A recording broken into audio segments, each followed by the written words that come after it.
I think it's fucking amazing. So yes, then. Yeah. Hello, Shemai, Croeso, and welcome to the Fathers of Metal podcast with myself, Daddy Huw. And myself, Papa Ben. Hi, Hugh. How are you? Hi, Papa Ben. Yeah, I'm all very good, thank you. Been busy with paternal duties today, so I don't know if you can tell by my eyes, but I'm quite tired. So I'm looking forward to probably watching a couple of YouTube videos to put me to sleep before I go to bed, and then up early for a run and a bit of outdoor gymming tomorrow. Oh, lovely. Probably to a new metal album. Maybe something from 2020.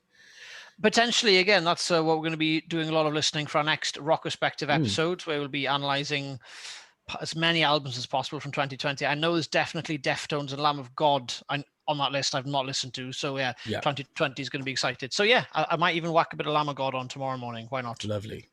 How about yourself? How are you? Yeah, good, thanks. Very much been on daddy duties myself. Sean's been back in work for the first time, so I've kind of had run of the house, the chief baby looker after today. So it's been nice to get to do things at my pace and kind of do things my way a little bit, and it's lovely, and I get that again tomorrow, so I'm looking forward to it. I almost want to start quoting Limp Bizkit songs. My way over. Sorry, I couldn't help myself. That's okay. Why not? The world needs a bit more of spontaneous Fred Durst lyrics.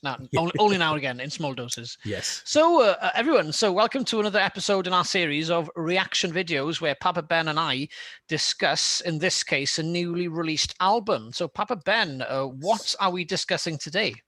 Well, this one's particularly exciting. I think there's been a lot of build-up to this one. So today we are going to be talking about Gojira's brand new album, Fortitude. It came out on the 30th of April. So we've had a couple of weeks now to have a good listen to it as much as possible, and we've just got a few thoughts that we would like to share with everyone, I suppose. Excellent. And one thing I have to mention. Probably very unusual in metal circles for metal albums these days, I suppose, to be achieving this type of status. But I believe Fortitude hit the #1 album in the United States. It did this week. Am I right? Yes, it did. I'm trying to think of the last metal album that done it. You know what? I think, and I'm probably wrong, but I want to say the last album that did it was Tool's Fear Inoculum from 2019, but that was like the first in years before that. So it's part of a very elite group of albums, I suppose you could say. But I mean, there's been 5 years between their last album Magma and this one. They've released, I mean, I'll get into it later, but they've released a ton of singles from this album. 5, in fact. That's a lot of singles. And I think whenever, if anyone knows anything about Gojira, when they do, like when there's new music coming, there's instantly hype, because you don't know what to expect from them. You just don't know, and everyone wants to find out, and that hype is, well, it's pushed them to #1, which is incredible. It was like over here, the band Architects hit #1 with their latest album that came out this year in the UK. Which I believe... Oh, did they? I didn't realize. Okay. Which I believe it's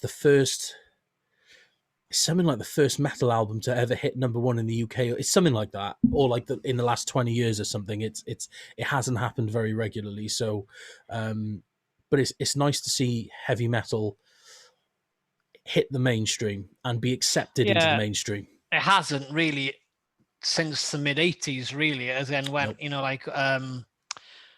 since I suppose people like Ozzy Osbourne were going solo, people were UK recognized anyway. Yeah. Maybe exceptions, like I don't know if Metallica's Black Album did really well in the UK. I'm not entirely sure. No, I'm not sure. But that commercially, that obviously did very well.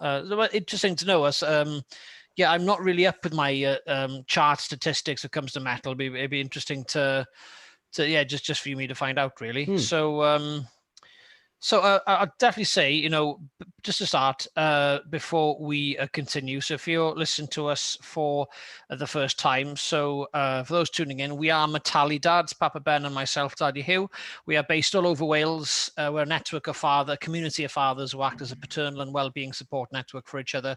We discuss all things metal and paternal. So subscribe to our YouTube channel, and if you'd like to join our small army, then please find us on Facebook by visiting www.facebook.com/groups and /METALIDADS. So before we get started, just to be completely honest, really, Ben and I were very much music fans, metal fans. We haven't got, again, this is something I've been wanting to type into Google as of late. Can you have a doctorate in heavy metal music? So we haven't got a doctorate in heavy metal music, but we're both fans. We're trying to expand our listening. We're trying to discover new music and discover new old music, or old new music, however way you look at it. And it's a really good journey. I've done more listening the past arguably 7-8 months than I arguably have probably in the past 7 to 8 years, because of prepping for a lot of these shows. So I'll be the first to say that Gojira are a band I'd never heard of and knew nothing about up until quite recently. But I know, Papa Ben, that you have known about them for a lot longer, so I'll probably let you take the sort of lead in a lot today. But I'm sort of approaching this album by just taking it as face value. I don't really have much to compare it to before. I have heard one of their albums, some say The Way of All Flesh. I've heard The Way of All Flesh. I directed that one to you a few months ago tonight. I found it difficult to listen to a first time, because it was right at the beginning of us starting to listen to a lot of more metal. Well, me listening to metal for the first time in a long time. But now if I listen to it again now, I'd know I'd love it, because my ears have been loosened up a bit and more tuned to what they're doing. So as I said, so myself, I'm not saying I'm not a fan. I don't know as much. So what we're doing, we're listening, learning. So if you can teach us a bit more, if you've got any more comments you'd like to add, direct us to interesting bits of information on the music, we'd be very, very, very grateful for that. So Papa Ben, let's get started. So as an opening note, what would you just in a nutshell, do you like this album? I think it's fucking amazing. So yes, then. It's difficult. It's difficult to put this into words, I suppose, because it's like typical Gojira fashion. It's like nothing you've ever heard, and that's kind of them. Every album you listen to, you're like, yeah, that stands out massively compared to everything else. But at the same time, every album they release is always different from each other. But it all sounds like them. It's kind of like it's very, very difficult to put it into words, but I suppose the best way to describe it, which is something you described it as in a conversation that we had off camera maybe a week ago. This is artisan metal. That's exactly what this is. This isn't like I've described albums as being crafted in the past. This is crafted on a master level. Do you know what I mean? This is like This is like going to Michelin star restaurants and experiencing the absolute kind of cutting edge of what the genre can do, I suppose, and Gojira are right on that cutting edge. I mean, to some, there's been, to some, if there's articles and that out there kind of bouncing around the idea that Gojira are kind of the modern Metallica in that sense, in the sense that they're pushing the envelope further and they're right on that cutting edge, and everyone's following in their footsteps. At the end of the day, Gojira do something and everyone else kind of follows them up, I suppose. That's a great thing to hear, really. It also shows the influence they have, and because I know people as highly respected. Is it Randy Blythe of Lamb of God? Blythe of Lamb of God. I think he publicly wrote an article, or he was interviewed recently about Fortitude, and he said, bastards, they've done it again. They've sort of pushed it up another level, and I love it. So I know he's a big fan, even though it's this stylistically, of course, very different, Lamb of God and Gojira. But so it's a fucking amazing album, you say. That's a good opening way of saying it. So like, my sort of to say to my untrained ears, I suppose, in regards to untrained or unfamiliar with Gojira's music, one thing that struck me about The Way of All Flesh and specifically this album as well. That's one thing that definitely joins them together as a mutual variable or similarity rather. The level of, I wouldn't say it's reverb, but just the level of atmosphere they capture on the track. It's this type of ambience that I can't really think that any other metal band does it like they do. There's similar bands like I'm trying to think of an example. Yeah, there's two bands that come to mind that I can hear elements of what Tool have been doing for years as well, because Tool and they've been going just a little bit further, I'll say longer in regards to time than Gojira, but by not that much, I suppose. And as in Tool, I've always had that type of atmosphere as well, but it's been more almost like prog heavy rock sometimes than prog metal. But then I can hear a lot of the industrial elements of like bands like Fear Factory with the very ambient, echoey, reverby type of chorus vocals. So like I could hear a bit of that. I'm not to say that one influenced the other, but you can sort of hear elements of what that band as well. So Tool and Fear Factory are maybe the only two bands I can think of that sound, I won't say sound similar, but I can sort of put them on a platform with another band. Say I've heard something like this before, but still, they've got so many things happening all at once. It sounds like so many different metal genres, heavy rock, and even jazz fusion genres happening at the same time. So atmospheric is just the best single word I could think of. It's I suppose it's the perfect word to describe him. I mean, arguably, up until probably maybe up until this album, maybe the album before, you definitely could arguably call them atmospheric progressive death metal. And as time's gone on, they've kind of the word softened is kind of considered maybe almost like a bad term, but it's not a case of that. But they have softened and they've rounded their sound a bit more, and they're just refining everything they're doing. They're still they're still doing what they have done in the past, but they're just implementing more to it. Again, if you want to use the Metallica reference, it's like, if you look at what Metallica did with Kill 'Em All, and then you saw what they do with Ride the Lightning, they still took what they did in Kill 'Em All, but they just rounded it off a bit more. They refined it. And then it kind of all accumulated. I say accumulated, they obviously released loads after, but Master of Puppets, it was the accumulation of what they've learned from their the two albums before that. And this, I actually wrote that in my notes. I said this album is an accumulation of all their previous albums.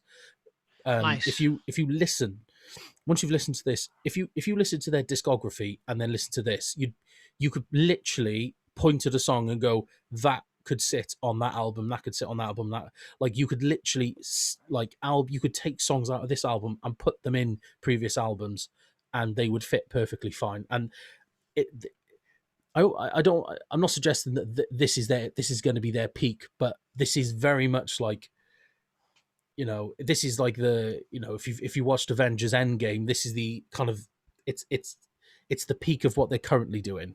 Yeah. If you know what I mean. And God knows where they're going to go from here. Because, I have no idea, but obviously, Gojira as a band are a different, I think machine is almost an ironic word to use, but they're a different beast anyway compared to other bands, because they're not necessarily driven, are they? You can maybe tell the listeners a bit more about this, but from what I've read, they're not driven purely by making metal music. They are purely driven by their mutual love, respect for environmental issues. Yeah, and the planet in general. And just the care of the planet. So, I can't imagine that end of 2021, every country is going to hit their recycling targets, and that, we're going to reverse the melting of the polar ice caps, and then Gojira we've done our job, we can now retire. They're going to keep on going. Aren't they really? So there's always going to be plenty to do. There's always going to be environmental issues which are always going to change. There'll be new challenges. So as long as I think they're healthy and they want to do what they're doing. I'm sure they're Mm. going to keep on going, and then be inspired by their worries, dreads, concerns, and translate that into what the art they create. Yeah, So yeah, that is always going to be around. So therefore, so are they in yeah, one regards. yeah. And it's quite exciting actually to think where they could go from here, because like I said, this album feels like the cherry on the cake of everything everything they've released up until this point. So it's yeah, but they're also a band that are notorious for allowing plenty of time between albums. So there was 5 years between this one and their last album, Magma. I can't remember what it was between them all, but yeah, bearing in mind they've been like they released their first album in 2001, and they're on their and it's now 2011, and they're on their That's fifth now album. 2021 right now, Sorry, Ben. 21. Sorry. I wish it was 2011. Yeah. Those are my favorite years. 2000. Yeah, so it's 2021, and I think they're on their fifth album. Yeah, because I remember So seeing the discography. I thought, hang on, have they only released 5? Because I knew that 2001 stuck in my mind. That was when they released their first album. But I always thought it was odd. I'll tell you how many there But is you know, now. at the same time, I think it's cool that they leave it such a long time, because the fans just get, as you said, there's so much hype. You get this hype, and it just gives them a bit of extra time to really, again, refine, craft what they're doing, so the product really is good. So Seven albums. As I said, okay, that's still respectable. Crisis. 7 in 20 years is not a lot. Bearing in mind, some bands are releasing an album every 2 years. Yeah. And Terra Incognita, their debut came in 2001. Then 2003 was the Lynx, so it was 2 years. 2005, 2005, and then 2008, and then it jumped to 2012. So there's a 4-year gap there. Then another 4-year gap for Magma, and then a 5-year gap for things. So, yeah, I think I kind of get it. When you're early on in a band's career, you need to be getting content out there. You can't be leaving this gaps. But now that they've really got their feet firmly under the table, they can go longer, and people will still remember them. As proven here. They've gone 5 years without an album, and then they go and hit number one in America. So it shows the kind of influence they have, even if they haven't been around, even if they haven't done any new, produced any new content for the last 5 years. So yeah. It's quite nice as well. It's quite refreshing that a band of this, what's the word? Caliber, I think is the word. Funny because that's a French word, calibre, I think so. That they're actually French. I don't know if people know that, but it's nice to have a band that isn't from the UK or the US, I suppose, or Germany or the Scandinavian countries. That's really holding the mantle with this sort of quality. So it's just nice and fresh, really, that it's different. So I'm just trying to think, looking over my notes again, if we're going to maybe just talk about tracks. So you said that there's 5. They released 5 singles, and the first one I think was the opening track, "Born for One Thing." Is that right? I think so. It was one of the earlier ones they released. So, I think. So their first single they released back in something like October last year, and that was "Another World." Oh, that was "Another World." Okay, cool, amazing. And then the second single they released, which was earlier this year, was "Born from One Thing." Yeah. Okay, cool. So that's the opening track, and I've just got written down here. It's got a really great industrial feel to it. It just sort of the guitar sort of goes up and down the neck, only just touching the same string to give that the natural harmonic feel. So it sort of goes through the major harmonics, but you actually don't know if the next chord or the big drop in the riff is going to be a major or a minor one. So it's quite there's a lot of anticipation in how it builds up, I think. So, and it's got a really cool industrial feel. So it's exciting when it does drop. It's not a huge surprise. It sort of keeps quite similar, but it sort of keeps you guessing. So I think that's a really cool way to open the album. So good, very groovy. Very clear bass line, very simple bass line. But just very, very groovy, very, just very, proper solid groove between the drummer and the bass player. Yeah, and that's something they've always had. Their rhythm section in general is real top notch. It's so solid. It's completely watertight what they do, and you can see it in this again.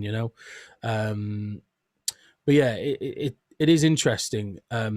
This album is uh this sounds a lot meaner than what I mean it, but this is definitely one of their more tame albums in terms of, if you go and listen, like if you've listened to this a few times, if you went back and listened to Way of All Flesh, which is arguably their most progressive album, there's a real jump in what they were trying to achieve, I suppose. And their previous albums are in that kind of vein as well, where this is again that kind of roundedness has come into this, and they've opened up their range more. So we've got, like, this whole album is chock full of different songs, and perhaps that's the reason why they released five singles from it, because there's such a range of songs Yeah, that they absolutely. almost needed to release so many in order to give you a feel for the album. Because if they released one, it's not a representation of the album.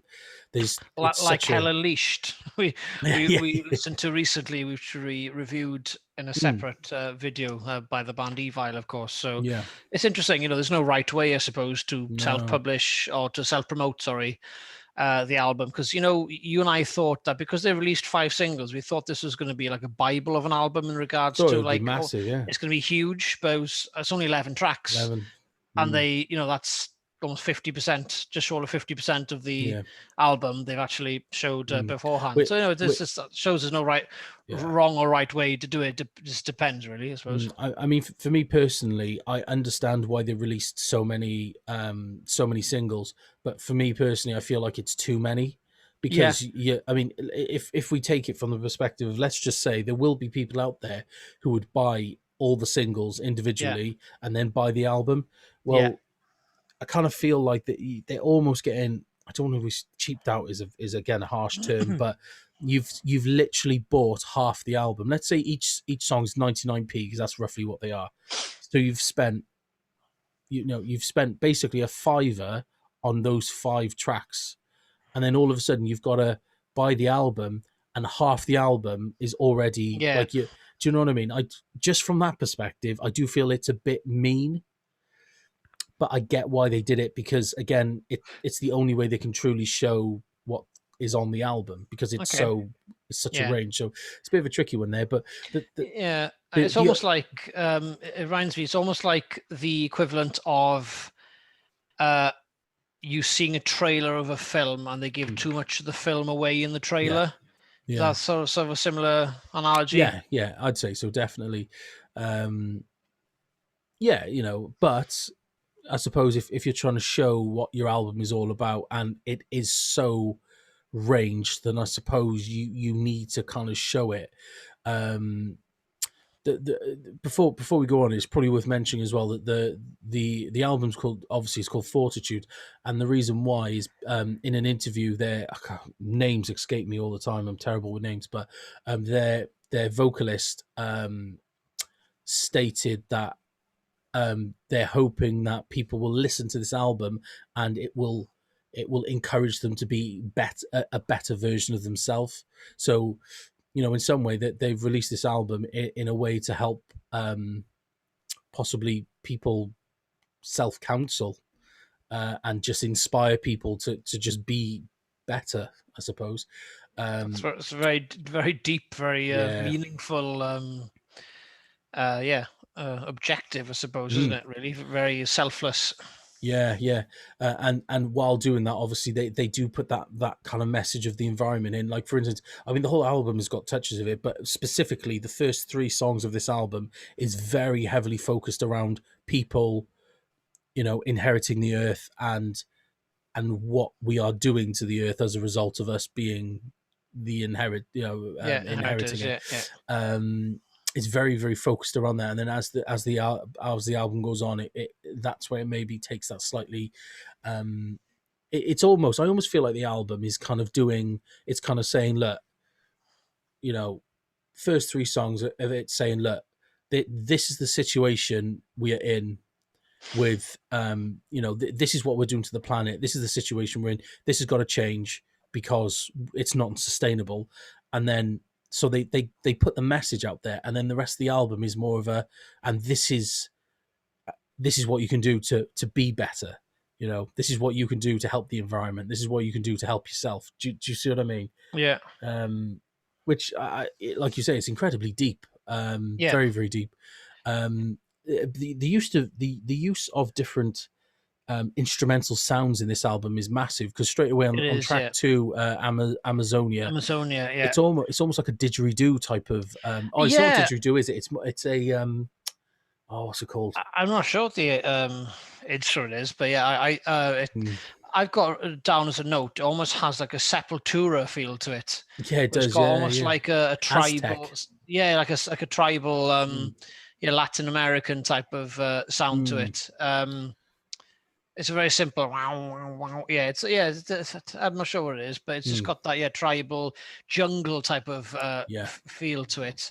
Yeah. And then when the riff drops, and there's a lot of great riff dropping throughout. That's one thing of the album. You get a bit of a build up, but then boom, there's this huge just like groove shift or killer riff that comes in. And this song reminds me of, when the riff comes in, it reminds me of the best of what System of a Down used to do, like their type of riff. It reminds me of like Aerials, bow bow bow, do do do do do do, as in the riff sort of really lifts the song, as in the movement or the sequence of the notes, almost like augmented notes, almost a bit minimalistic and very scalic in how they go up and down. But yes, I had that type of feel. But Amazonia, talking about in the environment, there's nothing more you could talk about than the Amazon rainforest, of course. So, but no, that's a cracking track, and again, it's a very different opening sound to anything you heard on track 1. It's completely different again. And then as we go through the album, you've got, and that's the thing, Gojira, there's no it almost feels like they don't have a formula to what they do. They just write songs and they work, because then there's a song, I think it's track 4, where you've got Hold On. It's got it's got a 2-minute intro, and then it kicks into this real big epic open track, which is completely different to the past three songs. It's such a variant in what they do. I just think it's really interesting. But yeah, you mentioned, again, I've got notes on this track, Hold On. When the vocals come in, it's like 2 or 3 part harmony to open the track, Hold On. It reminds me, I don't know if you've seen You Me Like Our Movies. Have you seen a movie called Into the Wild? About off the top of my head. About a dude that comes from a really well-off family in the United States. He sort of turns 18, 19 years old. Instead of going to university, decides to travel around the United States as a vagabond, and he sort of effectively goes off the beaten track, and he goes missing. Well, he sort of cuts himself off from his parents. It's beautiful film. It's really sad. It's really beautiful. The cinematography is great, and the soundtrack is written by or scored by Eddie Vedder of Pearl Jam. Oh yeah. And there's a song that is on the soundtrack. It sounds very similar to the opening of Hold On, where the dude's in question, he's sort of looking across this massive plain of like looking this canyon, sort of almost like looking at the beauty of it, but there's like a dread or a feel of sadness or longing for something going through his soul is looking out on it. And I felt that the opening chords and the vocals of this track sort of struck a similar chord, where you almost got the beauty in the first opening chord, the voice hits, and then it goes into a minor key quite quickly. You think, oh, that sounds like you're hurting type of thing. So it's almost like a bit of suffering or longing for something, and it really sets the tone for the song. And again,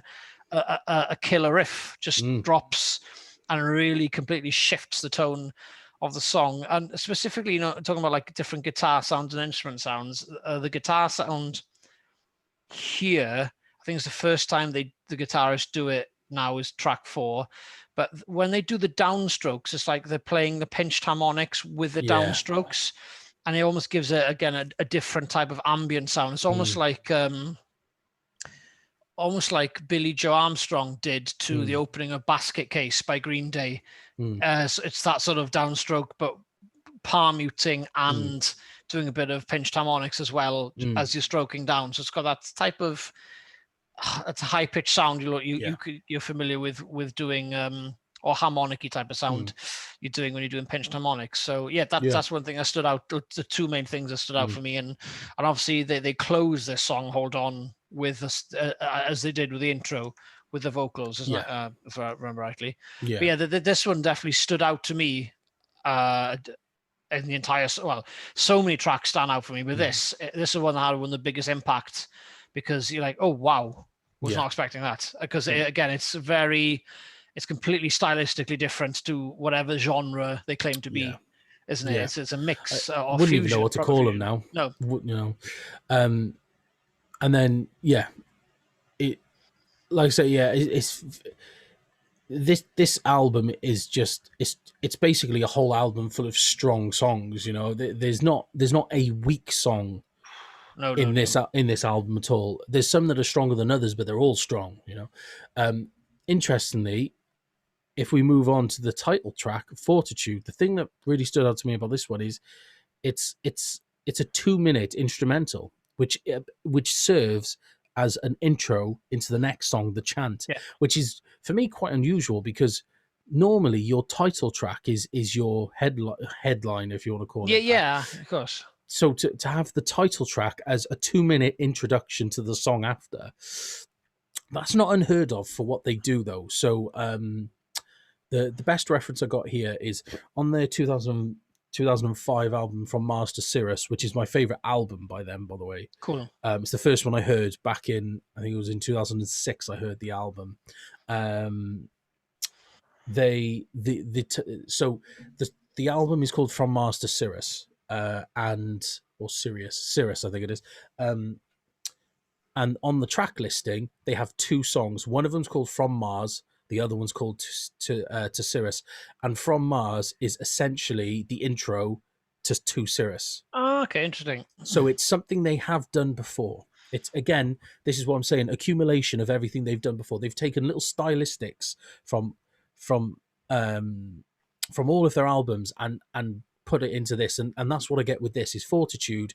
It's the title track, but instead of making it this big standout thing, this is the statement, this is the headliner, they've actually changed it up completely, and they've done something that they've done before, and they've 16 years prior, and they've made it actually more of a supporting role to the song that comes after, which the song that comes after is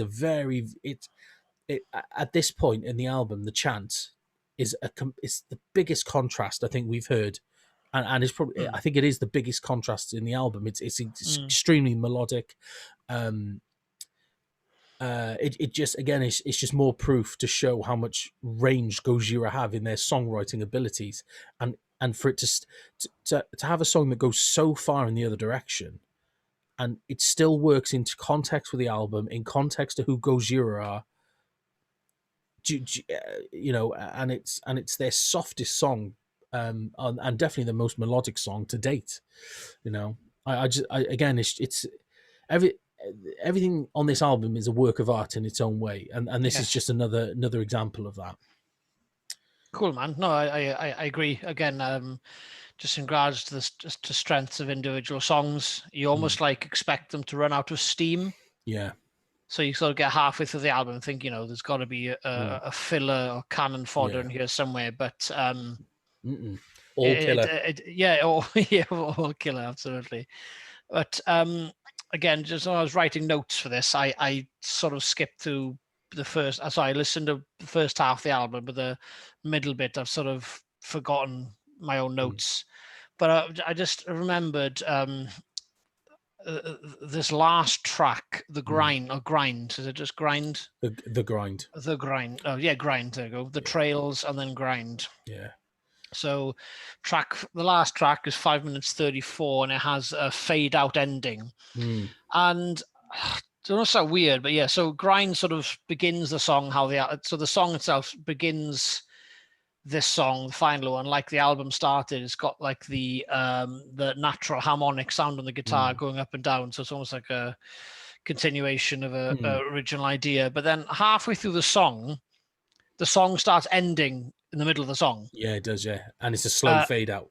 It's a really, really, really incredibly, I don't say painfully slow, but beautifully slow fade out. So it's got so the melody It's the aftermath.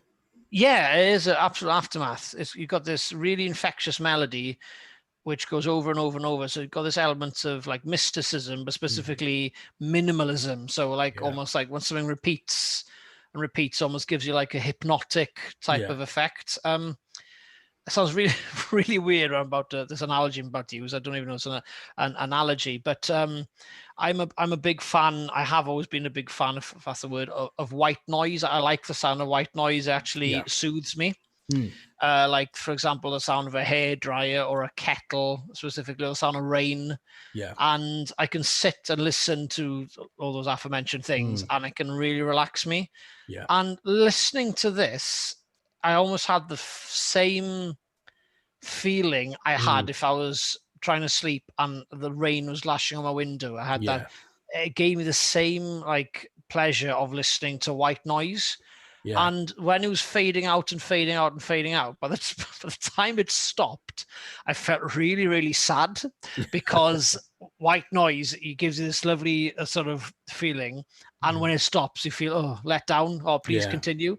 I actually, that's a weird thing to say, but I felt like that when this album ended. It was such a moving end. And actually, it actually physically gave me pleasure in the listening, as well as the appreciation of it as well. And I felt really sad every time this album finishes, and I can't think of any other album besides Ride the Lightning or Metallica where I'm now sad that it's finished. Probably Ride the Lightning is the only album I could probably think of where that is the case. But but for me to compare Fortitude with Ride the Lightning, I'd never thought I'd be doing that today, but I am. They've got a lot in common in their own way. Yeah. Again, I mean, funny enough, talking obviously the track before, the Trails. If I was going to label a song the weakest song on the album, I would personally have it as this one, as Trails, because I do feel like it's a little bit, and I'm trying to be careful with my words here because there's no bad song on this album, but it's the flattest of everything. It's the flattest of all. But again, when you put it in context, because the thing with that final song, The Grind, the notes I've put is it's all out, balls to the wall, epic. It, like I literally said, they go full Gojira on this song, and this is what they do. They got time signatures that go from one to the other, back to the other, back to the other. They keep doing this with the time signatures. They got like a super heavy groove in their in the chorus type thing. It's aggressive, it's heavy, like this, the grind, and then like you say, that very gradual, very slow, atmospheric ending. Like it's full, like as I wrote in my notes, the grind is them going full Gojira on you, basically. And so again, the song prior to that, the Trials, or the Trials, I can't remember what it is, Trails in it. I feel like it's, out of all the songs, it's the one that's probably the flattest, but I understand why, because it's kind of, they're cleansing the palate. I use this one last time. Are we going to use this reference every episode now? Now, this song is the escape of Fortitude. It's track 6. Yeah. It's track 6 of Metallica's Ride the Lightning. That's what it is. Here, it's the song that's supposed to calm you down and bring you back down. Yeah. And then the next track will be more impactful. Yeah. That's because exactly what your guard has been let down. And again, I think in the just to remind people, in the grand scheme of the listening experience, that's it makes the ending, I think a lot more impactful and enjoyable, I suppose. Definitely. So yeah, so that's a personal thing of mine. I believe about the trials. Um, but yeah, I just feel like overall this album is like, I don't want to keep repeating myself, but it's more than just being crafted. As I said at the beginning, this is artisan levels of craftsmanship that's gone into this. This is stuff that, like, again, this is like going to your Michelin star restaurants, and you've got like, it's, you've got gold leaf, you've got stuff with gold leaf on it, and you've got like very expensive truffles like shaved all over it, and Or coffee made from the manure of a very rare Indonesian mammal. yeah, yeah, it's just it's super super, is the right, delicate is again possibly a dangerous word to use, but I think in this context, I think you know what I mean. Controlled. Controlled, yeah. Like, and this is me being hypercritical of the album, but I would say that this is the kind of album I described when I talked about Hell Unleashed last time. I said it's your favorite place to go for a burger. The burger's big, it's dirty, it's full of, you just enjoy it. You always enjoy it. It's just loads of fun, and with that album, I could listen to it on any device. I could, Yeah. if I could plug it into a potato, it would still sound good. It's just this album. It's like, to be honest, the best way to experience this album, much like it would be if you went to a Michelin star restaurant, in a quiet room, uninterrupted, headphones on, good, decent quality headphones on, and you sit there, honestly, with your eyes closed, so you're not taking anything else in, and you just absorb it as it comes in. And honestly, if you really want to take that listening experience up, I'd almost say, pause the album after every song to allow you to take it in, and then go to the next one. This is like, seriously, like, high end stuff that we're talking about here. But as a result, if this is me being super highly critical, I feel like the album might be a little bit fickle as a Okay. result of that. Just in that sense of, like, I can't just stick this on in the car. I can go and throw the Antichrist on in the car, and I have a good time. I could throw Hell Unleashed on in the car, Hybrid Theory I could Yeah. throw on the car, Ride the Lightning I could throw on in the car, and I'll have a good time every time. Or I can just throw it on my Amazon Alexa Echo thing downstairs, and it's absolutely fine. This, like, I personally can't do it. It needs to be a very specific So you mean way. fickle? Again, I'm not. It's a word I don't use in my vocabulary, but meaning something that's forever changing. That's not as it says in the tin. No, not so much. It's fickle in the sense that it requires the right, Oh, I see. Amount of attention and yeah, time. yeah, the right Okay, circumstance to listen to it, Okay, rather I than just understand. being able to bang it on and just listen to it. Okay, I see. Because this album requires you to absorb it in a very, Yeah. very specific way. And I feel like you just simply can't do it. It'd be like, again, going to a Michelin star restaurant, ordering something that costs you hundreds of pounds, and then asking it for a takeout and sitting outside, or eating it on the train home. It's just, Yeah. Yeah. do you know what I mean? It's You not as can't do it. accessible then. No. As an experience, it's Yeah. not as accessible as, say, No.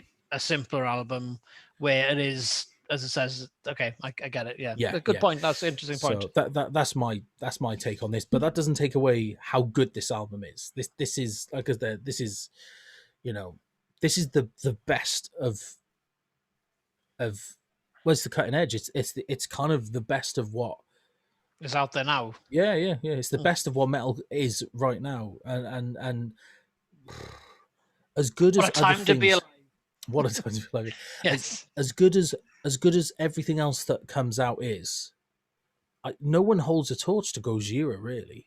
I don't know any band that can even come close at the moment. Like, there's good albums that released all the time. I've listened to a recent one which will come up when we do this year's review, by Tetriarch. I think it's a great album. That's a brilliant Hooks and hooks. It's new metal's back. Let's just Yeah, put it man. that way. And it's an amazing album. Good new metal as well. Yeah, Not shit good, new yeah. metal. Does that album touch this one? No way. Not even close. You can't compare, isn't it? It's No. again, Yumi keep bringing food into it, isn't it? But it's like, again, it's the whole burger bar, Michelin star restaurant, or you talk about wine if it's like £3 from Spa, or Yeah, actually be lucky to find wine £3 from that'd be Spa. amazing. Yeah. Yeah. But so maybe just closing statements, really, Papa Ben. So but I love this album. You love it. Again, I've never heard anything like it before. And as No. you said, you said the word fickle in regards to you need a particular window and particular circumstance to enjoy it. But when you do get that time, you are highly rewarded. It's a masterpiece. It is a masterpiece. Yeah. Again, I've heard it about 4 or 5 times now. Probably I started listening to it probably a bit more, and then I get disturbed by either my wife or my daughters for whatever reason, or the postman, or forgetting I haven't put the washing on or something. But I've never heard anything like it. And No.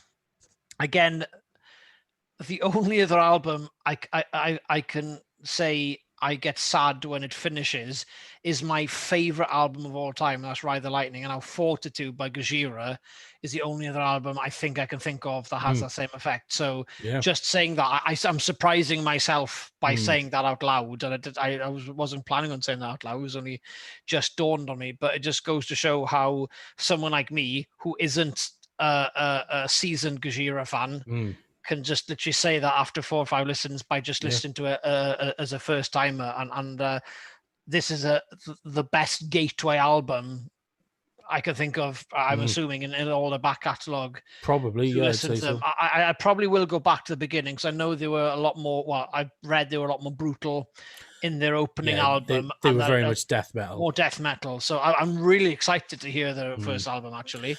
And Terra Incognita is a brilliant album. I would say it's them in their rawest form, which is great. But I'm looking forward to hearing your thoughts on when you listened From Mars to Sirius, which was their third album, because that's my favorite album by them. Cool. And it'll be good. So, is there what if you have to choose one favorite song off this album? Go. Let me just look on my damn. There's a lot. I don't look at the last one as a song at all. I look at it as an experience, as a transition from the experience to silence. Yeah. So I don't actually treat the last one as a song, but as a song, probably it's Hold On. Yeah, I think so. Mainly because the raw the surprise element of the barbershop sort of vocal intro, which you're not expecting at all. I wasn't expecting at all, because I'm not, even though I'm still not familiar with their material. And then how it goes into probably arguably their heaviest on this album after the vocals sort of drop out. So as in the jump for me is so big, it caught me completely off guard, and for it to finish how it started, then I just find it's a brilliantly, perfectly rounded way of ending the song. So probably for me, mainly because from a singer's point of view, and I'm a big fan of vocal ensembles and tight-knit harmonies, that type of thing. Probably the one that stands out to me, and every time I hear it, I think, oh yes, this one again. I love this one. So Hold On is probably my favorite song of the entire album, track 4. Lovely.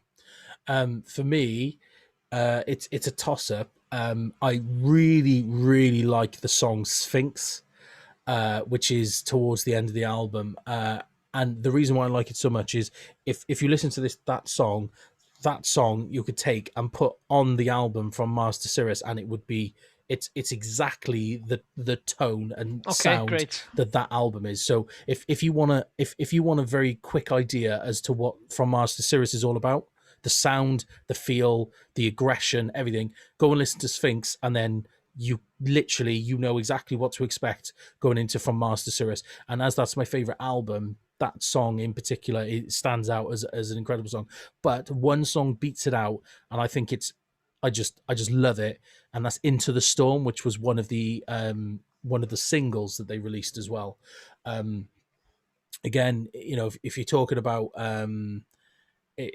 the title of the song is very much descriptive of what what you go through listening to it, in terms of like, it is like it's got this weird, like, it's like this ting. It almost sounds like some kind of railway, like train or something, going through a monsoon. It's almost like you're about to get hit by this monsoon, and that's basically what it is. Hence the title, of course. Yeah, and yeah, and then it drops in. It kind of kicks in, and then it drops into this like amazing groove.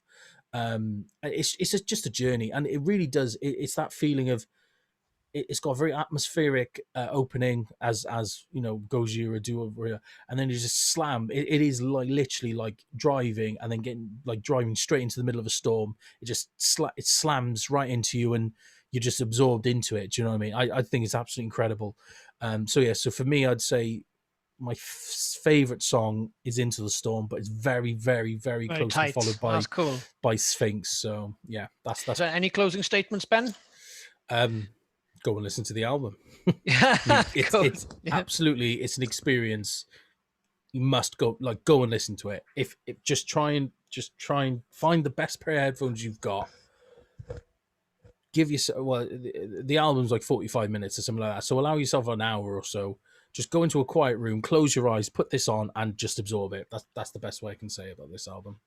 That's amazing. And again, Ben's a seasoned fan and I'm a completely new fan. So it's nice that you hopefully got two different perspectives on it tonight. So again, if you've got any comments you liked, or would like to teach us anything, or say anything you think we should have mentioned, just let us know in the comment section below and we'll reply to you. So thank you. So to all our listeners, diolch yn fawr iawn I chi gyd. Thank you very much for your company as ever. And remember, no matter the podcast topic, whether it's whammy bars or weaning, napalm death or nappies, it's always good to talk. So for myself, Daddy Huw, and myself, Papa Ben, we will see you very, very soon. I know we've got we've got plenty of videos lined up that we can do. So we'll see you in whatever comes out after this, I suppose. So, cool. Catch you next time. All the best. Cheers. Bye, guys. Let us know in the comment section below and we'll reply to you. So thank you. So to all our listeners, diolch yn fawr iawn I chi gyd. Thank you very much for your company as ever. And remember, no matter the podcast topic, whether it's whammy bars or weaning, napalm death or nappies, it's always good to talk. So for myself, Daddy Huw, and myself, Papa Ben, we will see you very, very soon. I know we've got we've got plenty of videos lined up that we can do. So we'll see you in whatever comes out after this, I suppose. So, cool. Catch you next time. All the best. Cheers. Bye, guys.